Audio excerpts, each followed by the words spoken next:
আর মানে বড় বড় যারা ১ নম্বর খুনি আর ২-৩ নম্বর যারা মেন খুনিদের ধারাটাকে অন্য ধারায় প্রভাবিত করলো।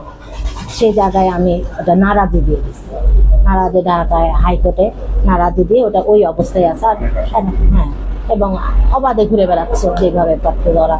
তো এই অবস্থা আমি নারাজি দিতে ওরা এখন সহানুভূতির সাথে একটু সহায়তার সাথে আমাদের সাথে এগিয়ে আসে।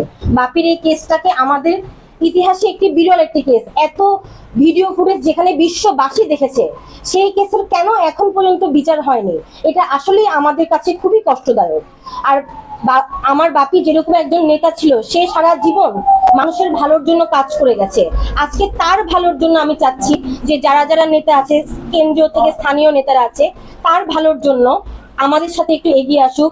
আমরা মানববন্ধন থেকে শুরু করে বাপির এই কেসটাকে একদম তার এক মানে তার সর্বোচ্চ সে যাতে শাস্তির বিচারটা যাতে পায়, যেই খুনিরা আছে তারা যাতে কারাগারের পিছনে থাকে, সেই ব্যবস্থা যাতে আমরা পাকাপোক্তভাবে করতে পারি, সেজন্য সবার একটু সহযোগিতা আমি আশা করছি। ধন্যবাদ। অনেকে অনেকভাবে দেখেছেন, আমি প্রত্যক্ষ এবং পরোক্ষভাবে দেখেছি যারা খুনি, প্রকৃত খুনি এখনো আমার নেত্রী বলেছেন যে তারা লিয়াজু মেনটেন করে চলতেছে। আসলে তারা লিয়াজু মেনটেন করতে চলতেছে। অনেক খুনি আপনার মরিভাঙ্গা রোডে অনেক খুনি ঘুরে বেড়াচ্ছে। আমাদেরই আরেকটা পক্ষ, আমাদেরই আরেকটা প্রতিপক্ষ, একই দলের তারপরে আরেকটা প্রতিপক্ষের আশ্রয় তাদের আশ্রয় করতে প্রকাশ্যে দিবালোকে, একবারে প্রকাশ্যে মনে হচ্ছে যেন তারা সে পূর্বের মতো ৫ই আগস্টের আগে যেমনি চলাফেরা ঠিক তেমনি ভাবে চলাফেরা। আমি গত রমজান ইউনো মহোদয়ের দৃষ্টি আকর্ষণ করছিলাম যে আপনি এই বিষয়টাকে দেখেন, হতে পারে কোনো না কোনো একটা অনাকাঙ্ক্ষিত ঘটনা ঘটে যেতে পারে, এর জন্য কিন্তু আমরা দায়িত্ব নিতে পারবো না। যেমন আপনার দেখেছেন কালো পাঞ্জাবি, ভিডিও ফুটেজে দেখেছেন কালো পাঞ্জাবি পরা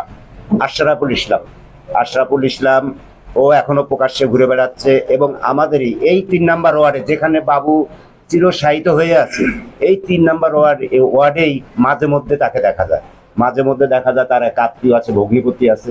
হ্যাঁ, এই ওয়ার্ডে যুবলীগের সেক্রেটারি মাঝে মধ্যে দেখা যায় যে ওর বাসাতেও আসে। হ্যাঁ, এরকম আবার আরেকজনকে দেখা যায় যে চরমপন্থী নেতা সেলিম প্রকাশ্যে ঘুরে বেড়াচ্ছে। ওর চলাফেরা দেখলে মনে হচ্ছে আসলে আমি যে কথাগুলো আপনাদের সামনে মিডিয়ার ভাইদের সামনে বলতেছি, আমার জীবনের নিরাপত্তা কতটুকু আমি জানি না। হয়তো আমি এখান থেকে ওঠার পরেও আপনারা হয়তো একটা দুঃসংবাদও শুনতে পারেন। হ্যাঁ, এমন একটা অবস্থার মধ্যে আছি। যদিও আমরা বাক স্বাধীনতা ফিরে পেয়েছি, তারপরে আমরা অত্যন্ত ভীতকর অবস্থার মধ্যে আছি যে এরা কখন কি ঘটনাটা না ঘটায় ফেলে।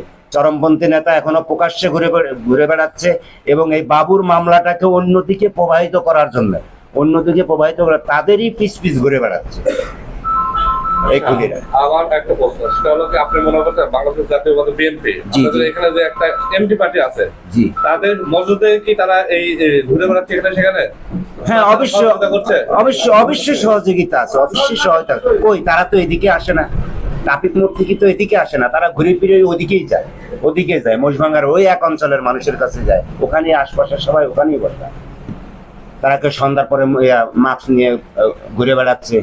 যেখানে আমাদের বিএনপির দায়িত্বপ্রাপ্ত নেতারা আছেন, আমার নেত্রী বলেছেন, আমি নাম নাই বলি, দায়িত্বপ্রাপ্ত নেতা যারা আছেন তাদেরই আশপাশে তারা অবস্থান করতেছেন, ঘুরে বেড়াচ্ছে এই মামলাটা প্রতিহত করার জন্য মানে আমি মনে করছি যে দলের লোকজন এই জন্য জড়িত। এবং দেখেন, তৎকালীন আমি আরেকটা কথা বলি, 2008 সালে তখন এই তৎকালীন পুলিশ তদন্ত কর্মকর্তা ইনচার্জ ছিলেন লুৎফর রহমান। তখন উনি একটা দাপটে ঘুরে বেড়াইতেন। আমি আজকে আপনাদের মাঝে আপনাদের মাধ্যমে গোটা বাংলাদেশকে এবং বিশ্ববাসীকে জানাতে চাই যে লুৎফর রহমান, তৎকালীন ইনচার্জ লুৎফর রহমান, উনি আপনার একটা নাম ব্যবহার করতেন যে আমার বাড়ি গোপালগঞ্জে। বাবু হত্যার পরে এক প্রকাশ্যে ঘুরে বেড়াতেন আর বলতো যে আমার কিছুই হবে না, আমার বাড়ি গোপালগঞ্জে। আমরা শুনতে পাই এবং মাঝে মধ্যে দেখা হয়, উনি আমরা বিভিন্ন মামলা হাজিরা দিতে গেলে দেখা যায় যে উনি নাটোর কোর্টে আসে। হ্যাঁ, নাটোর কোর্টে আসে দিব্যে ঘুরে বেড়াচ্ছিল। আমি পাশাপাশি এই বাবু হত্যার মামলার সাথে আমি মনে করি যে হ্যাঁ, তৎকালীন ইনচার্জ 2008 সালে লুৎফর রহমান, 2010 সালে লুৎফর রহমানের আমরা বিচার দাবি করতেছি।